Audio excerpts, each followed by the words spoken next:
When you don't have a lot of money, you feel like this survivalist mindset, like, okay, I need to do what I need to do to eat. So I was going to be living without a salary, without benefits. I didn't have healthcare insurance.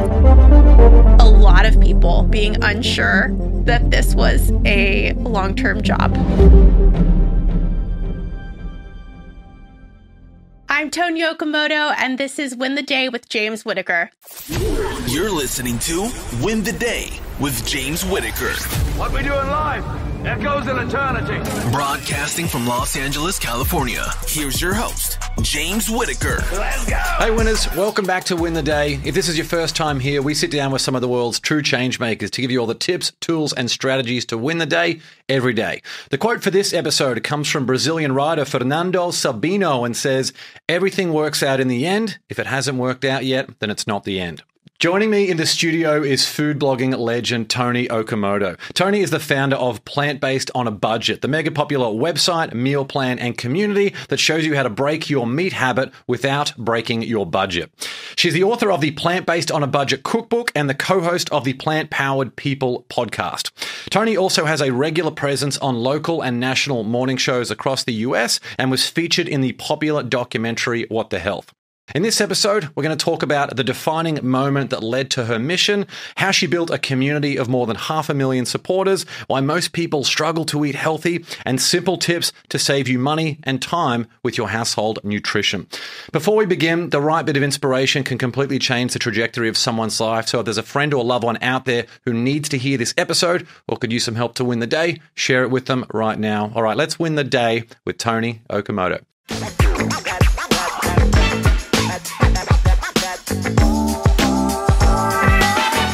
Toni, great to see you. Thanks so much for coming on the show. Thank you so much for having me. I'm really excited to chat with you. Well, congrats on the new book. And what an interesting time for the world. I mean, industrial agriculture is horrible. The typical Western diet is so bad. How would you define the mission that you're on today? I would like to help people eat more plants and to do so very smartly and thoughtfully, saving money and time in the kitchen. Nice, because it's very hard, isn't it? If you're not thinking about it to begin with, you are having animal-based products at basically every single meal, every single drink, like a coffee or a tea can have animal-based products in it, and every single meal that you have for the day. And it can't be the best thing for you when you think about all those components of industrial agriculture and so many other things. And for your wallet, I recently walked by the egg section at the grocery store and could not believe that it was $7.99 for a dozen of eggs. That is outrageous. And the price of, chicken, all this stuff's getting out of control, isn't it? Yeah. Yes, meat is at an all-time high right now. So I help people think of other alternatives, plant-based proteins that are much more affordable and are not going to impact your cholesterol. And meal prep's a big one for you. How many days ahead do you normally meal prep on a given week? Well, there are so many different types of meal prepping options, and I am a lazy cook. So I like to do what is the mix and match style, where I batch cook one or two things, maybe a grain and a protein, something like quinoa and pinto beans. And throughout the week, I'll throw things together quickly with those things that I've meal prepped. But there are, again, a lot of other ways which we can talk about.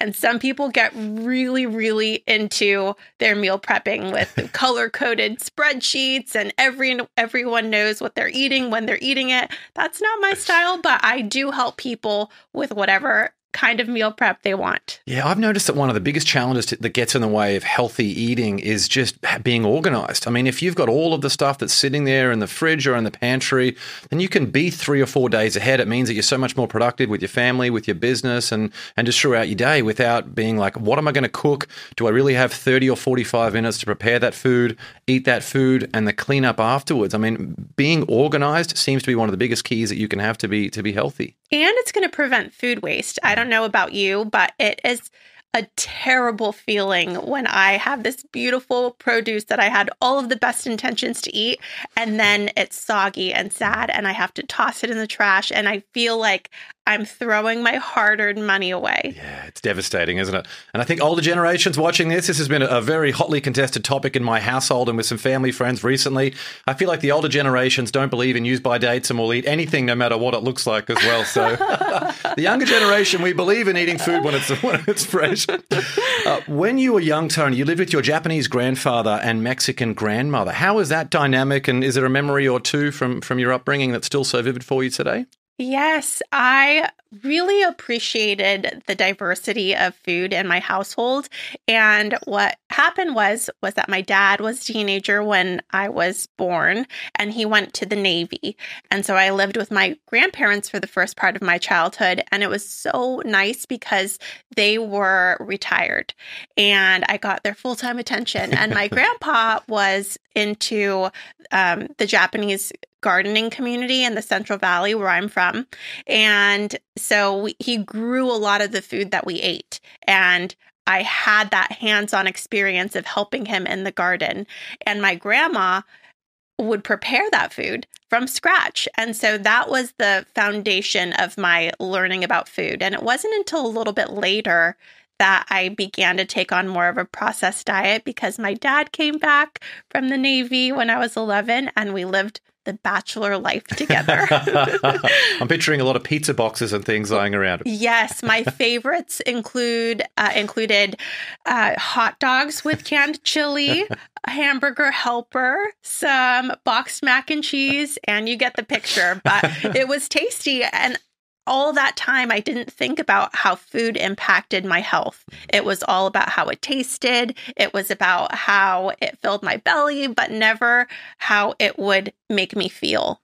It's big, isn't it? Like when I had that realization that what you eat, it's eating for fuel rather than eating for pleasure. It was a complete reframe. And like you mentioned, being out in the garden, I love being like barefoot, standing on the grass, just having your hands in the dirt. There's something just very special about that connection that you have with nature that I feel like makes you so much happier and more positive. I totally agree. And I am now an avid gardener in my adult life. I really love that hands-on experience. And also, I feel like something can be intimidating to me, some type of produce. Maybe I hadn't had it and I don't think I would want to try it. But because I grew it, I will try it and I will like it. What have you got? Describe your garden to us. Oh, how long do you have? Give us as long as you want. I feel like this is great. I'm loving this topic, Toni. Okay, so I started small. I started with just enough for me to handle. That was 4 plants. I got them from, I don't know, Home Depot or something.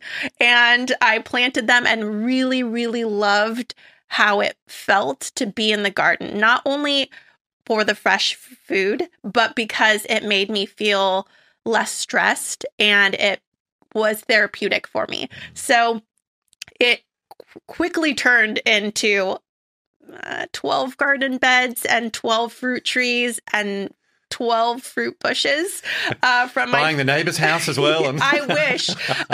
There's an ongoing dispute going on in my household between me and my dog and my husband. We have split the yard up into thirds, and my husband and my dog really like their sun portion because they like to sunbathe out on a nice day. Yeah. And I only have my third and I really need more. I can only fit so many trees on this little tiny piece of land. That's hilarious. I think what's missing from younger generations in particular today is so much of that instant gratification is what they're aiming for. But having a pursuit, something like gardening, I've had this lemon tree that I bought from Home Depot, a bit like you did a few years ago. And it's something that I've just loved, just nurturing and seeing it grow and just the way that it develops. When you see the fruits of the labor over time, you get so much more appreciation for it rather than an example would be opening up Uber Eats on your phone, pressing a button, and you've got food delivered to you in 20 minutes. There is something to be said, isn't there, about like putting in the work and just watching natural development take place and then enjoying that process. Exactly that. And also, if you think about the initial cost up front, it cost about $39.50 for the last tree that I purchased. And that tree is going to give me about 100 to 200 pieces of fruit within just a couple years. Wow. So I think it's also a really great investment if you want a lot of fruit. Yeah, well worth it. Mm-hmm. I noticed it in your book sitting in front of us here. it's dedicated to your dad. What were the biggest lessons that he taught you, and are any of those lessons that you still carry with you today? I love my dad so, so much. He has always told me that I can be anything that I wanted to be, and not in one of those manifested and it'll happen type of thing, but he showed me that if I work hard and I build confidence in my skills and in my desire to make something happen, that it can become a reality. And I watched him do that. He started off from humble beginnings and advanced in his career. He just recently retired, and watching what grit and determination look like from a very, very close, intimate perspective is incredibly inspiring. He didn't go to college until he was an adult with children, and I watched him graduate, and it was so amazing. And I had at the time not graduated either, and I went back to school and got a management degree from University of San Francisco, and it's just amazing how even when you butt heads as a teenager with your parents, how their actions and how they treat you and how they speak to you and how they believe in you, how that impacts your future forever. When did you fully accept and believe that you could do anything that you set your mind to, even though your father had told you that the whole way through? I would say in 2016, when I started doing Plant-Based on a Budget full time. And at that time, he was not so supportive because blogging is not a conventional job. It's like, I was lying. I didn't think you'd go down the route of food blogging. Exactly. My parents have always wanted better for me than what they had for themselves. They want all of the opportunity for me. They want me to thrive and to feel good and to not struggle. And so when I decided to do this out of a place of not desperation, but I just needed something different, and I hadn't monetized yet. So I was going to be living without a salary, without benefits. I didn't have healthcare insurance. My parents really were concerned that I was taking a step backward in life and that all that they had sacrificed could be questioned. So they were concerned, and I understand why. But now they're very proud of how far I've come and how I've stayed true to it, despite a lot of people being unsure that this was a long-term job. It's a different mentality, isn't it? Like the one or two generations before us who were involved in a lot of global conflicts, had a lot of things going on where stability was the thing they were after. I wish a lot of the educational institutions today nurtured a bit more of that creative spirit in terms of, if you were going to create something for yourself, what would that look like, rather than necessarily going down the path of being a doctor or an accountant or a lawyer or more of those traditional paths. I would really like that too. I think it would have made everything a lot easier for me. It is also hard to not have a business sense. And I feel like if you are a creative, maybe you want to be a full-time musician or an artist or the many other types of creative positions, you really have to understand business to some extent to figure out how you're going to have healthcare insurance. And if you want to have contractors who support you, how do you structure the taxes and all of the other things that go with it? So it would be really nice and helpful if not only what you said was true, but also there was support for the creatives who helped them think outside of simply being the talent or the creator. What was the defining moment for you when you were all in and adopted the plant-based lifestyle? Well, it started very, very slow and gradually. And it was around that time I told you that I was eating a lot of processed foods. I was also running track, and I was feeling really sick to my stomach on an ongoing basis. And my coach was obviously concerned about me. He's like, "What are you eating?" And I thought, wow, that's a weird question to ask me. Why would he ask me such a thing? But he explained that I shouldn't be eating so much fast food and I shouldn't be eating so much red meat and processed foods because that is not going to fuel me as an athlete. So he told me to cut back on my daily Taco Bell trips, and he told me to watch the red meat intake, and I began to thrive as a runner. I began to feel better, stop getting sick, and also recover faster. So it kept me motivated to lean more toward a vegetarian diet. But because my family loves their food and it's very cultural for them, both Mexican and Japanese, but I would say my family identifies more with the Mexican culture. So it is not only part of the culture, but it is also an expression of love and affection and celebration. And when you tell someone that you don't want their food, it can be disrespectful. So it was a little bit of a rough start. My parents didn't understand my choices and thought, how did they end up with this hippy dippy daughter who doesn't eat all this food that is so delicious to them? And that was the beginning of it all. Was there one, I'm picturing you sitting in the corner at a lot of these family gatherings and parties.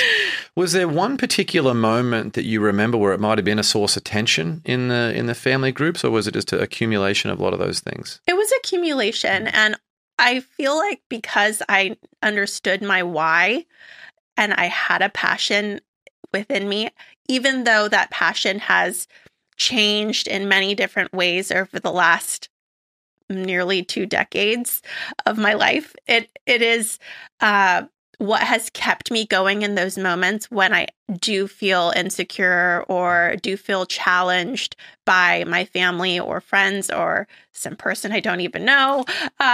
It's the confidence within myself and my choices that makes me feel okay in those moments. What about the decision to become a personal brand? When you do that, you open yourself up to trolls. Everyone in the world has an opinion. What is the Babe Ruth quote that the loudest boos come from the cheapest seats?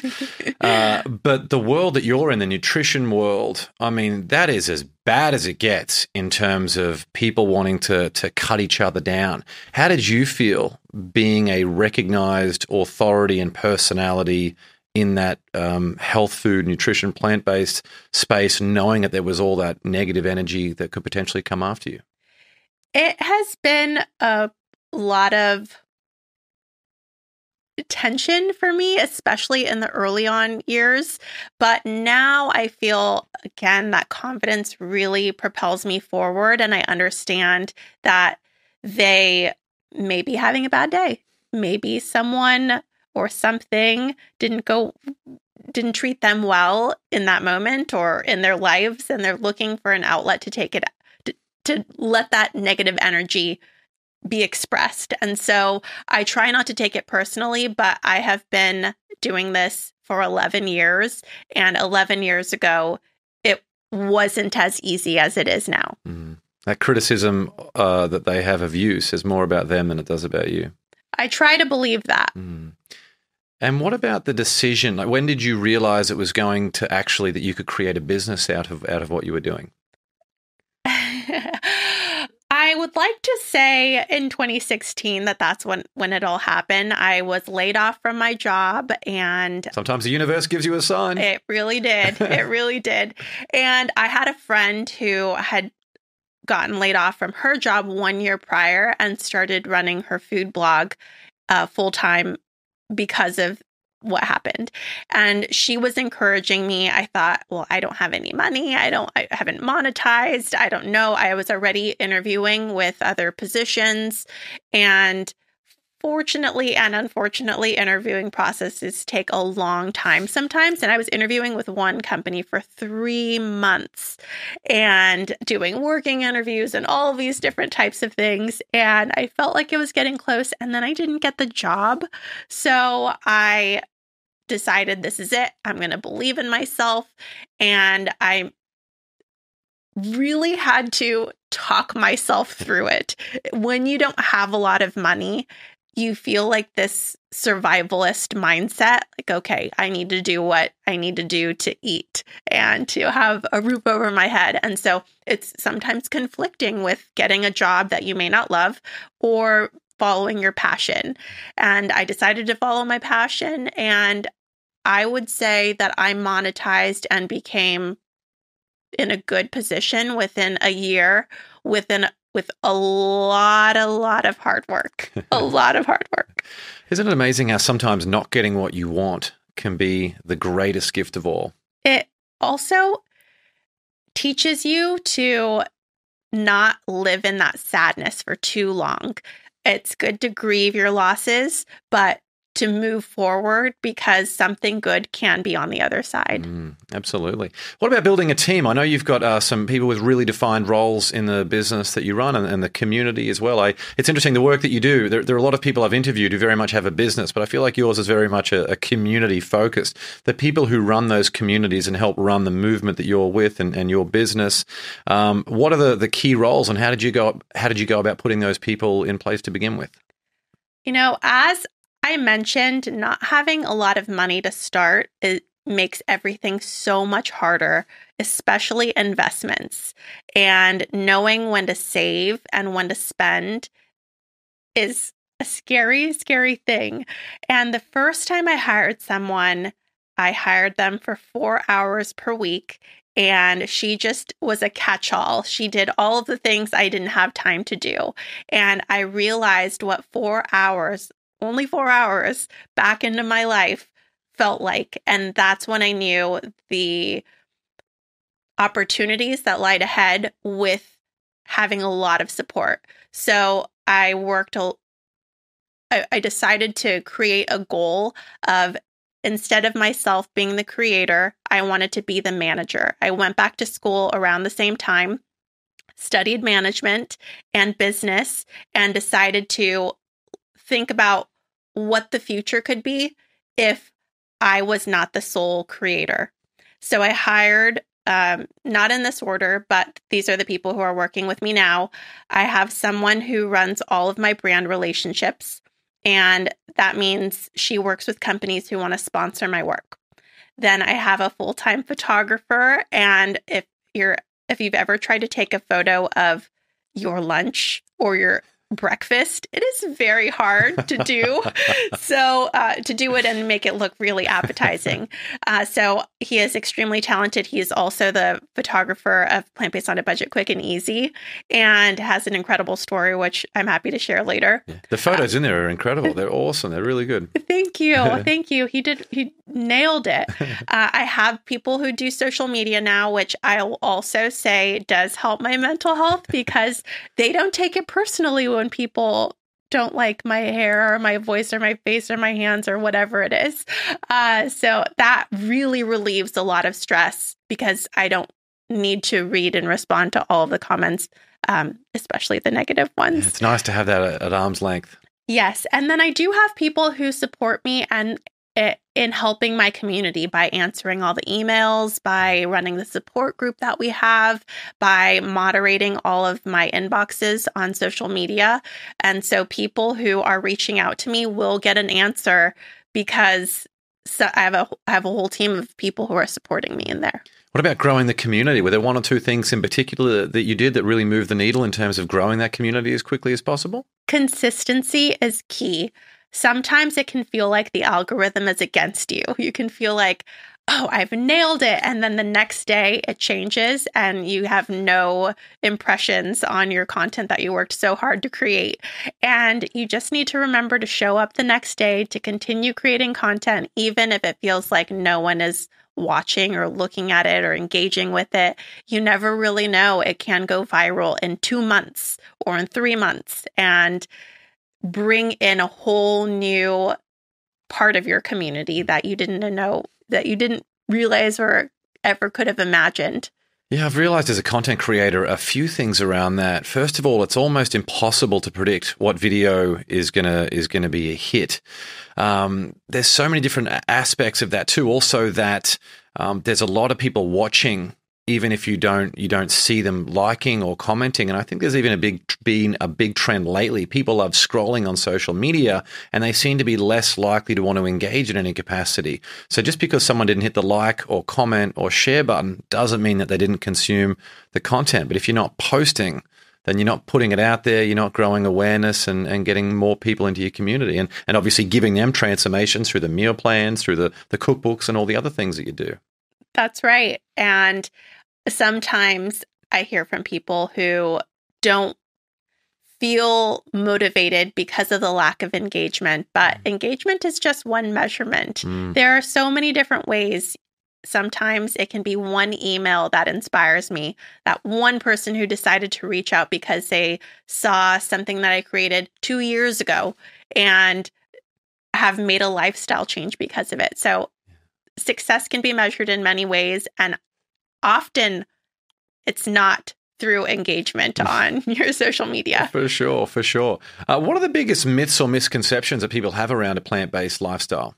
Well, one, that it's expensive and hard to do. And I would say, I think what a lot of people struggle with is they believe that it is going to require all new ingredients and all of these different meals that are unfamiliar to their family. So they work it up to be something bigger than it is within their minds. But really, I eat bean and rice burritos and pasta and veggies and marinara sauce. And these are foods that are familiar that I've been eating forever. And now I just know how to do it plant-based. What are some of your favorite recipes? I know there's a story behind pretty much every recipe that you have in the book. Is there one that's like an all-time favorite or one that stands out the most from the book? I really like one called sopa de fideo, which is like an angel hair pasta that's been broken up. And it's like a soupy tomato broth with, in mine, I have black beans, onions, garlic, zucchini, and it was something that my grandma made for me. And so I don't know if you have anything like this, but when you eat it, you're transported back to being a child and you feel that same warmth and comfort. And I wanted to share that with my community. Oh, it's amazing. Something that my wife has been making recently is the Mexican soup pozole. Oh my gosh. Delicious. Yum. So good. Yeah. So many other things like that when you just eat it and you're like something that you've never actually tried before, especially when it comes to kids. Like how do you get kids excited about trying something new, especially there's a lot of vegetables, things in there that might be more resistant to eating if at school and some of the other places they're hanging out, they're getting a lot of processed and packaged foods. There are a lot of ways allowing them to pick which produce they want to try and eat. That's one. Two is hiding it in their food by blending it up or pureeing it or chopping it finely, shredding it, and adding hidden veggies into It's like everything. where the soups and the smoothies are great, isn't it? Yes. Actually, one of my favorites is there's a pancake. There's a pancake recipe in the book, and as one of the variations, I say you can blend up the milk and the spinach and make green pancakes, which are really fun for a special weekend treat or St. Patrick's Day. Oh, nice. And they're very good. You can't even taste the spinach and your kid is getting a bunch of spinach. So that's another way. And then having them try it over and over and over and over again in different ways. I know that I grew up with a very limited palate. I hadn't tried butternut squash or kale or even brown rice. And brown rice especially was really hard because I grew up eating a lot of white rice as a Japanese and Mexican person. They both use white rice. And the taste and texture of brown rice was really nutty and I didn't like it. So I tried it maybe 10 times and now I love it. So trying it in different ways or prepared differently with different tastes and spices and produce, it will maybe help them like it. Have you found that when you're trying to adopt people to a plant-based lifestyle or to try new recipes and things for the first time, that getting them involved in the cooking process makes a difference in terms of their enjoyment? Yes. And I would also say as the cook who asks for the help, it makes everybody happy. Like they get to enjoy the experience of hands-on in the kitchen, trying new techniques, playing with their food. And I'm talking, it can be something like I have this recipe for peanut butter oat balls, and those are really fun for little kids to make their own little oat balls, which are snacks that you can put in the freezer and the refrigerator and make it more of an art project where you can pick their inclusions like dried cranberries or chocolate chips or things like that. So you can get them involved in the beginning with fun things like that, or putting together their own oats with peanut butter and jelly, or with some chocolate chips, things like that. And then graduate them later to the hard stuff, like putting together your lasagna or something like that. And as I started saying, it's fun for me to have the help, and then especially when it's time for cleanup, everybody who participates in cleanup as well. Nice, sharing the duties. We'll be back with the show shortly. I just want to let you in on a little secret. As you know, the win the day mentality is my life's work, and I've studied it for the last 15 years. During that time, I've helped thousands of people from all over the world to win in their career, in their relationships, and in their life. Well, for the last few months, I've been working behind the scenes on a special project with Success Magazine. For the first time ever, I'll be bringing you the exact blueprint that I've used to help the leaders of tomorrow to take their performance to the next level today. It's a self-study course with videos, activities, and a detailed workbook so I can personally walk you through everything. It's also highly practical, results-driven, and will transform your life like nothing else, guaranteed. So if you're ready to win and win big, add your name to the waitlist. Just go to jameswitt.com/win. That's jameswitt.com/win. You'll also find a link to that in the show notes, and you'll be notified as soon as it's available. All right, let's get back to the show. I think it's so good teaching accountability by having people involved in the process. My wife and I read an article, I think it was a New York Times article, I'll link to that in the show notes, that it was talking about how a lot of people complain that their kids aren't doing more, but you're so resistant to getting kids involved in different activities. And we read that, and all of a sudden we say to our daughter, hey, Sophie, would you like to go on and pick out what you want to have for lunch today? She loves doing it. She knows out of the different options what's available. And it sounds like doing something with what you're doing too. She actually makes smoothies. We put some spinach in the pancakes. We call them monster pancakes, and just little things like that to make it fun and give them a little bit of accountability can create so much more enjoyment and alleviate a lot of the stress when it comes to food in the house. Another benefit of that, this is something that I really admire about my parents. My dad later remarried, and he and his wife took the approach of making independent children and allowing us to help out in the home in a way that wasn't, I never felt like this was my chore and I hated it. It was just something that we all did. We all had responsibilities within the household. We cleaned up after ourselves in our rooms. And I love that as an adult, nothing was surprising to me. I knew that toilets needed to be cleaned. I knew that laundry needed to be done. I knew that we mopped the floor. Whereas my first roommate out of my parents' house did not have that experience. She had a house cleaner growing up and felt really unprepared and even a little bit resentful that her parents hadn't taught her these very basic adult skills. So I think that there are many benefits, and independence and an easier transition into adulthood are some of those. Yeah, and the value of hard work, and that things you can't just click your fingers and have them appear. It's so important. Again, well done on the book. We've touched on it a bit already through our conversation today, but what was the problem that you wanted to solve with this book? A lot of people, vegetarian or not, are really, really busy, and they want to eat healthy. They want to eat. They want to feed their children healthier. They want their kids to like vegetables and to grow up eating them. And the biggest thing I hear from people is that they don't know where to start. And even when they try, they don't have the skill set to put together a meal plan that makes it so that going to the grocery store is easy, that they use the ingredients that they purchase, that even the ingredients that they buy go in a proper meal together. Like some people will go without a plan and buy pasta with no sauce or peanut butter with no jelly. So having a guide for people to succeed in healthy eating and saving money and spending less time in the kitchen was my primary goal.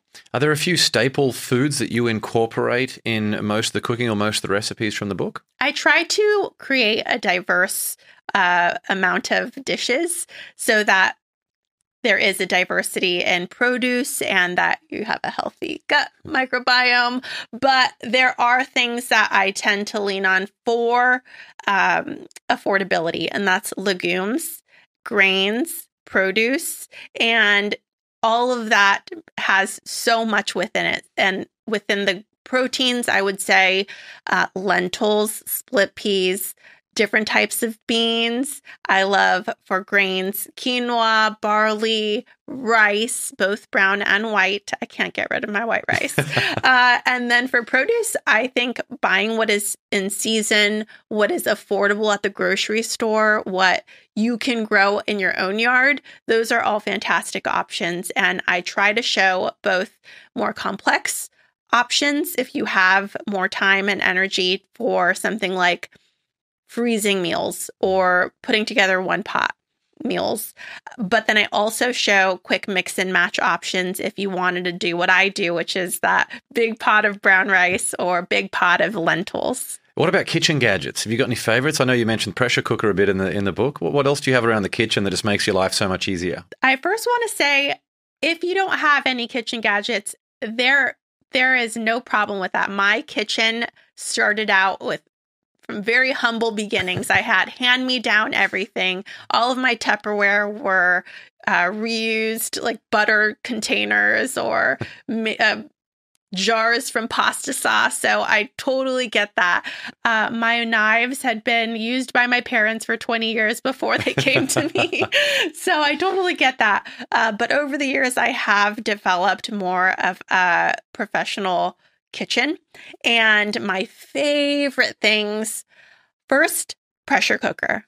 Oh, it has revolutionized my cooking style because it allows me to put very minimal effort and have really nutritious meals in a short amount of time. I'll give an example. You can throw together a soup by tossing in all of the veggies that are about to expire in your refrigerator, plus some quinoa and some tofu or lentils. Set it for 5 minutes. It'll build pressure. You can go walk your dog around the block or play outside with your kids, and then come back and you have a full meal ready for you. It's healthy. It'll make your house smell delicious.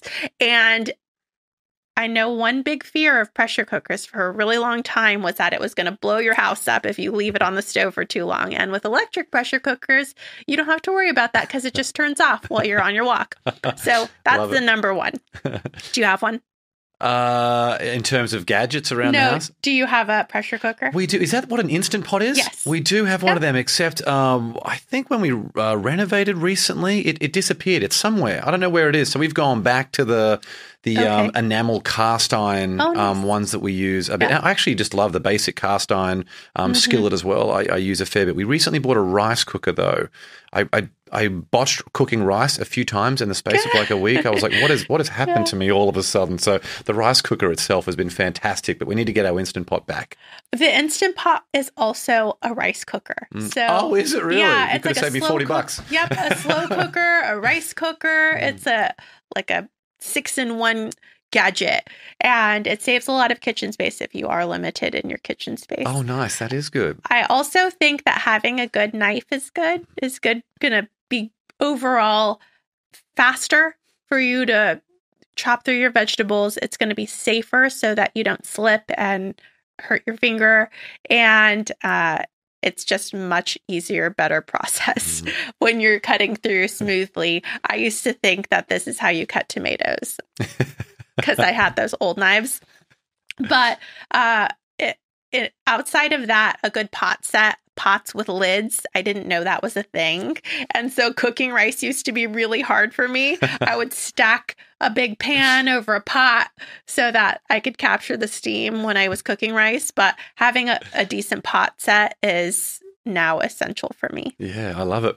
I know a big part of it, the work that you do is on a budget. You're doing it for people who want to make sure they're not spending exorbitant amounts of money. These things at the supermarkets are getting so expensive these days.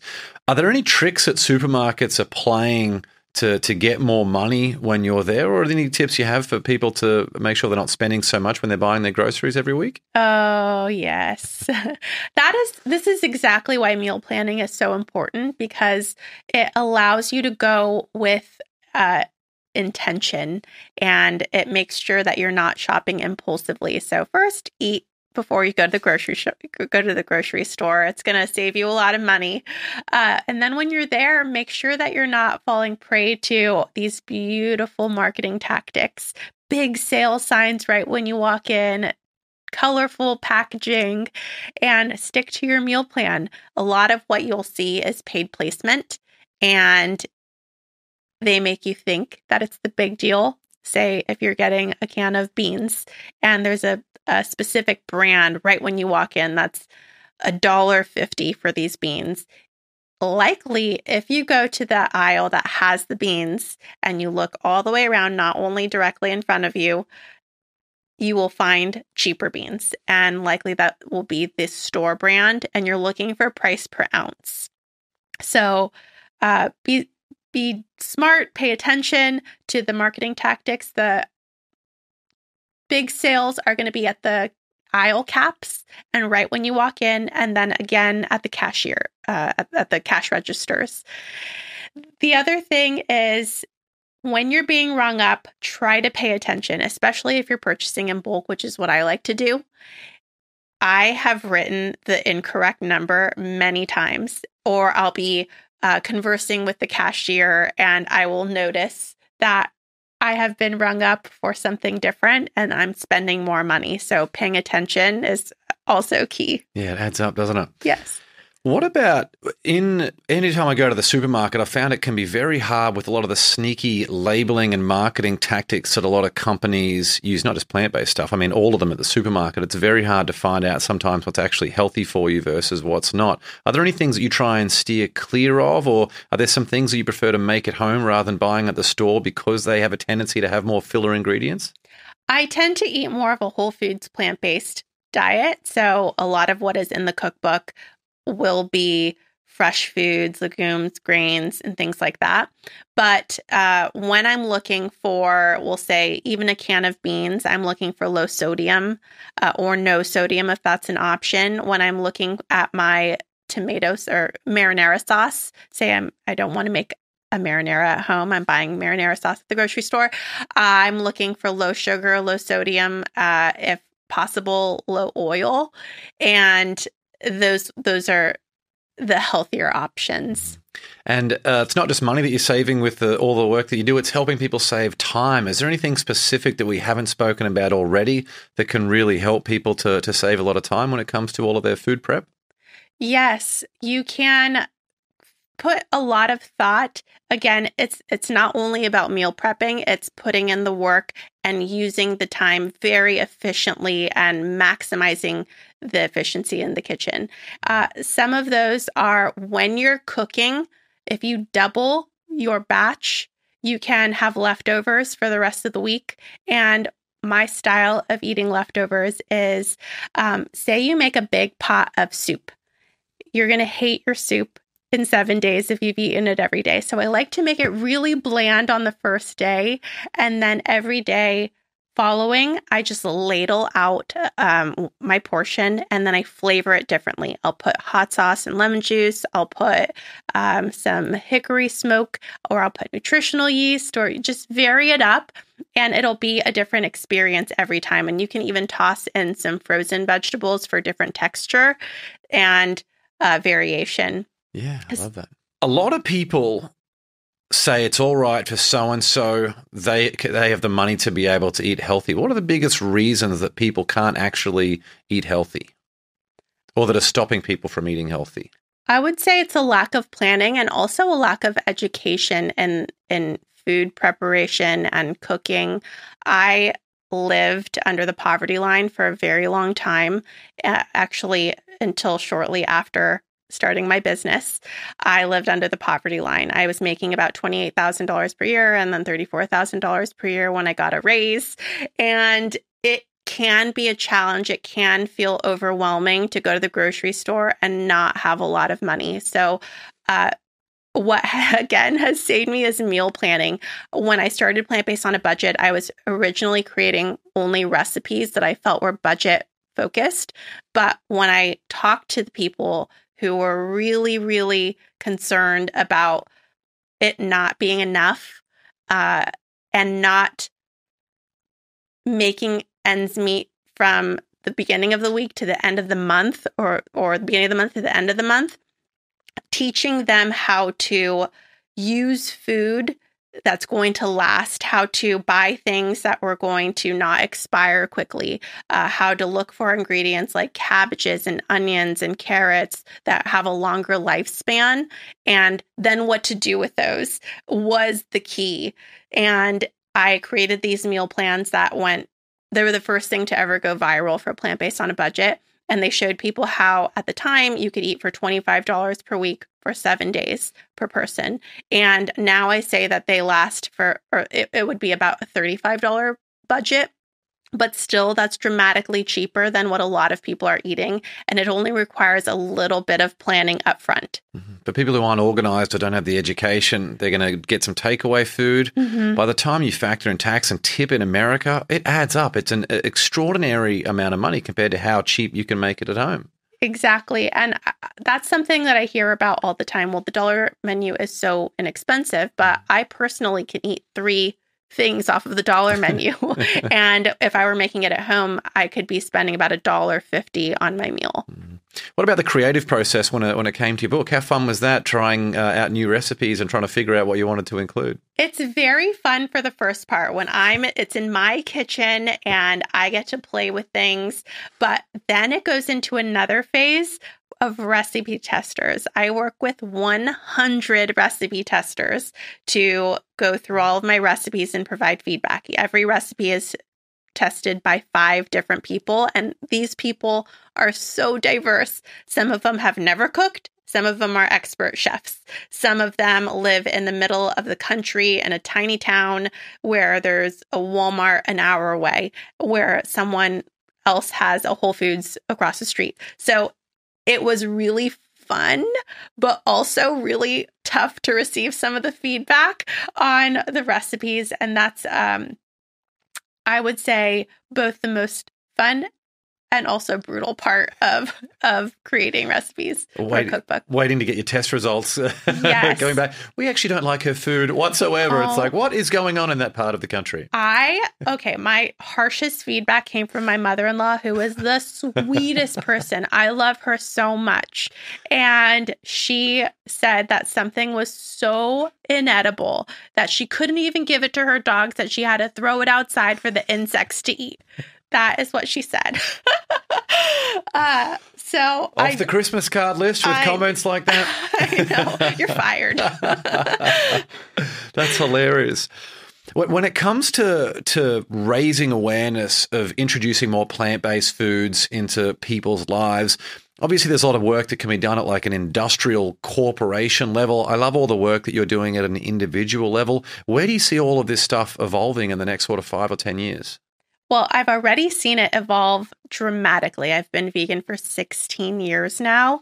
And back then it was very hard. People didn't even know how to pronounce the word vegan. They would say vegan or say, oh, it's okay, I'll give you some lamb or some fish or something like that. And so the amount that it has evolved already makes me extremely hopeful for the future, that it'll continue to be easier for people to make a healthier choice when at a restaurant, that there will be more options that are plant-based friendly, that families will not give people as hard of a time because they are familiar with it. And it is really amazing how some of the biggest naysayers in my past have come forward because their doctor talked to them about their cholesterol or their type 2 diabetes, or maybe they watched a documentary on Netflix and they were once giving me a really hard time, and now they're coming to me asking for my favorite recipes to try. So it makes me inspired and hopeful. Even your mother-in-law is going to be nice to you again. If you were sitting down with someone who wanted to become more plant-based or to adopt the lifestyle, perhaps even in full, what are some steps that you would take them through to make sure they were successful with that? Or to give them the best chance of enjoying it even? Remember that it's progress over perfection. What I see often is, especially at the beginning of the year when people are really super motivated, is that they go all or nothing. Like one day they're eating turkey and mashed potatoes and gravy, and then the next day they're eating quinoa and kale and only whole foods, plant-based. And that's a big change. And I feel what set myself up for success long-term was going at a pace that allowed me to feel comfortable and also not thinking about the short term, but thinking about the long term. And then when I did have mistakes, whether those were purposeful or by accident, I gave myself grace. It's, again, not an all or nothing thing. You can have whatever you want to eat, a hamburger today, but tomorrow you can have your plant-based dish and continue moving forward every meal choosing the plant-based option. I wanted to ask you about 3 different meals of the day. So we have breakfast, lunch, and dinner to get perhaps your favorite recipe or something that could say your favorite meal out of each of those ones. So breakfast, have you got a meal idea that someone could introduce for that meal? I have been loving the breakfast burrito in my book. That was the photo that stood out to me. I looked at that and I was like, yes, that looks incredible. It's why the book looks a little tattered. It's because my wife and I have been pouring through that a lot. That one is my favorite. It is a breakfast burrito that's really hearty with beans and hash browns, and it's really customizable, so you can really toss in anything else. Those are my 2 favorite ingredients. But what is cool about it is that it freezes. It freezes really well, so you can make a bunch and then thaw them out throughout the week, and you have something that's hearty, delicious, and healthy to take with you to work every morning. What's the best way of reheating those burritos? You can either toss them in a toaster oven, you can thaw them first in the refrigerator overnight and toss them in the microwave if that's all you have at work. But I personally prefer the toaster oven. Nice. What about lunch? Any particular meal idea for lunch? I'm a big leftover lover. I do a lot of big batch dinners so that I can eat leftovers in the morning. So that's my first choice. But I have also really liked this meal prep pasta salad in the book that you can layer in jars. And what I love about layering in jars, and this is something that's also very trendy online on social media, is that the pasta doesn't get soggy with the dressing. You put all the dressing on the first layer and then all the vegetables in a way that is not going to make your greens soggy or your herbs soggy. And by the top, you have your pasta and you dump it in a bowl. It's really pretty and tastes good and is very filling as well. Instagram worthy. Yes, very much so. And what about for dinner? Have you got a favorite meal for dinner? I really have been enjoying the chili cornbread casserole. It is a mix of beans with chili spices and topped with a layer of cornbread batter and then baked. So the cornbread bakes right on top of the chili and it's so hearty and cozy. Nice. What about if someone's traveling, say if they're on a plane going to the other side of the country? Are there any tips you have for people to be able to eat healthy and stay true to what they want to do with their meal plans while they're on the road? On the road, yes. I love, I'll give you both. You said on a plane and then on the road. If I'm on the road, I travel with my Instant Pot and I cook full meals at my hotel room. So if I'm coming to LA, it's a 6-hour drive, or if you're doing a family road trip to an amusement park or something like that, traveling with your Instant Pot makes it so that you have a little stove because there's a saute function that allows you to cook full vegetables. And I usually put in an Instacart order to Walmart when I get to the place, or Whole Foods, or wherever you shop. And you can put together quick and simple meals like that soup I mentioned earlier, or you can do a tofu scramble for breakfast. You can do oats for breakfast. Really, your options are so expanded when you have the little stove with you. If you're traveling by plane, some things that I like to pack with me are sandwiches. Those are usually filling enough, and I pack them with vegetables, and it saves me so much money. Everything at the airport is really expensive. I couldn't believe I bought a veggie burger for $20, whereas I can bring a whole meal for my family for the same amount in my backpack. Yeah. Was the burger any good? No. That's the worst thing. No, Yeah. it wasn't even that good. Wash it down with an $8 bottle of water as well. Exactly. It is really expensive at the grocery store. And then I tend to rely on things like protein bars or granola bars, different trail mixes. Those are the snacks that I'm bringing when I'm traveling. Was there a particularly dark day that you've had along this entrepreneurial journey that stands out?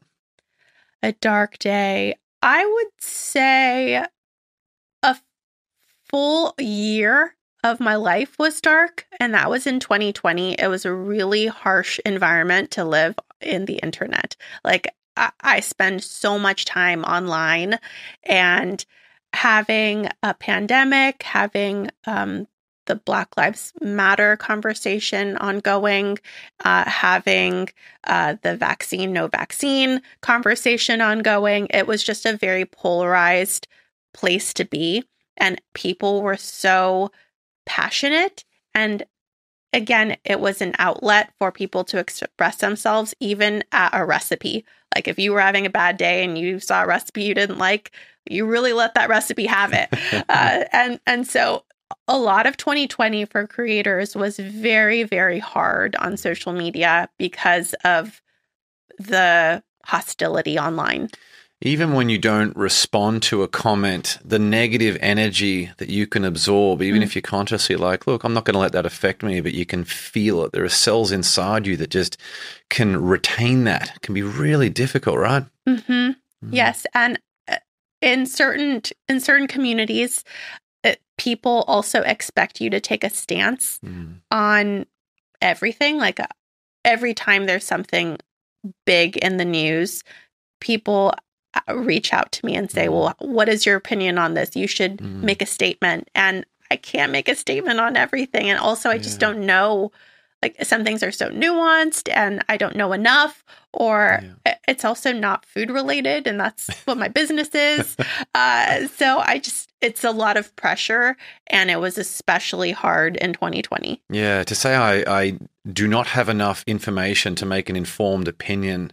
And also, I don't even watch the news. Like I stay aware of it through just online every now and then. But yeah, for people who want you to take a stance on something when you haven't even heard about what's going on, it can be a really difficult thing to do.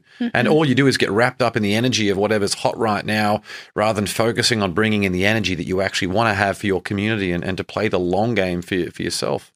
Right. And also sometimes people follow me because they don't want that. They want a safe space where they can only learn about food, and maybe they choose not to follow the news accounts because they don't want that in their social media space.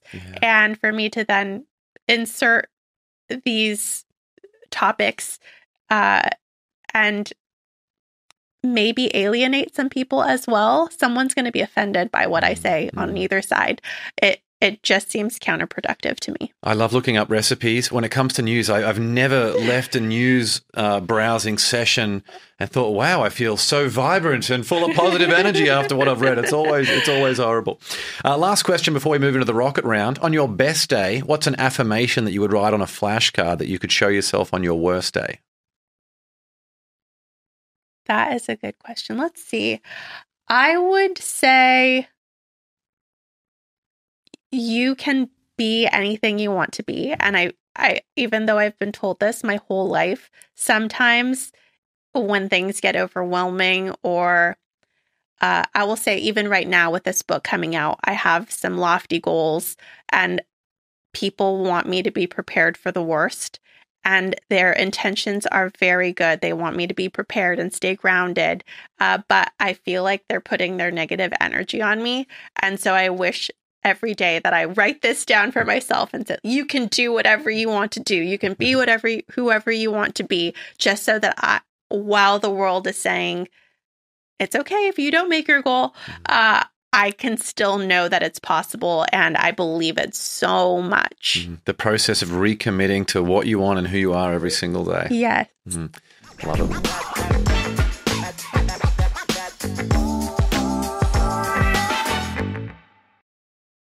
Well, let's now move into the Win the Day Rocket Round. 10 questions for some quick answers. You up for this one, Toni? Yes. Number 1, what quote inspires you the most? Gosh, I'm going to really mess this up, but I think it's Benjamin Franklin, and it's the harder I work, the luckier I get.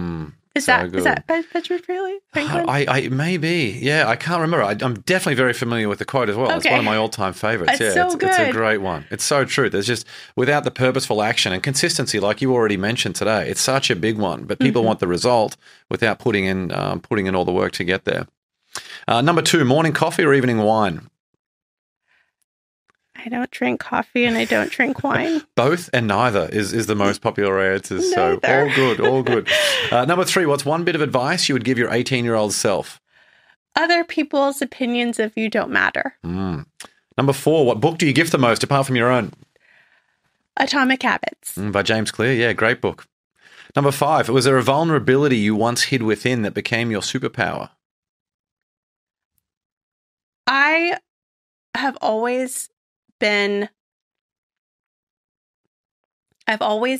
really caring on the inside, and putting that outward made me vulnerable, I feel, especially within my own family, who is more like family first, and allowing that to be put in the world and to even hope that it inspires others has been really big for me. I think that's huge. There's almost every family that I have witnessed or observed in one way or another has some type of tension from just different personalities, especially as the families get bigger. So I think you having that background, massive empathy, and I think people are drawn to that because they recognize it in their own journeys too. Thank you. Number 6, what's one thing you've learned about failure?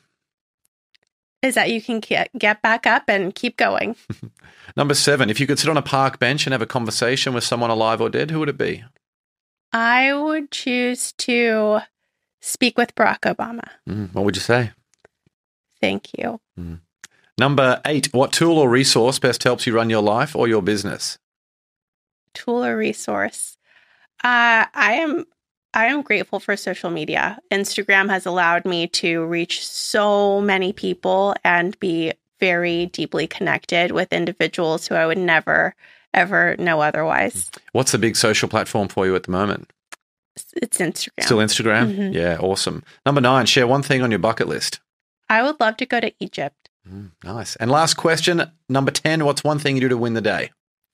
I am here with you, being totally present and unplugged, and I just feel so grateful. Oh, nice. Well, we feel very grateful to have you on the show today, Toni. There are a bunch of ways to connect with Toni and the Plant-Based on a Budget community, and we'll link to all of these in the show notes. You can follow her on Instagram at Plant-Based on a Budget. Visit her website, ToniOkamoto.com, and grab a copy of her awesome brand new book, Plant-Based on a Budget, quick and easy on Amazon and wherever you can find books. Again, all of that and more will be linked in the show notes. Toni, great to see you. Thanks so much for coming on the show. Thank you for having me. Thanks for joining me on another episode of the Win the Day podcast. We want to hear your thoughts on what we covered today, so drop a comment on the YouTube version of this episode with your favorite takeaway, any questions you have, or what actions you'll be taking as a result of what was shared in this episode. And if you found value in the Win the Day podcast, leave a 5-star rating on Spotify and Apple Podcasts. You'll find a link to both of those in the show notes. It'll only take you a few seconds, and more ratings really helps other people discover the show so they can get the mindset upgrade they need, and we can bring more winners into the Win the Day movement. That's all for this episode. Get out there and win the day. Until next time, onwards and upwards, always.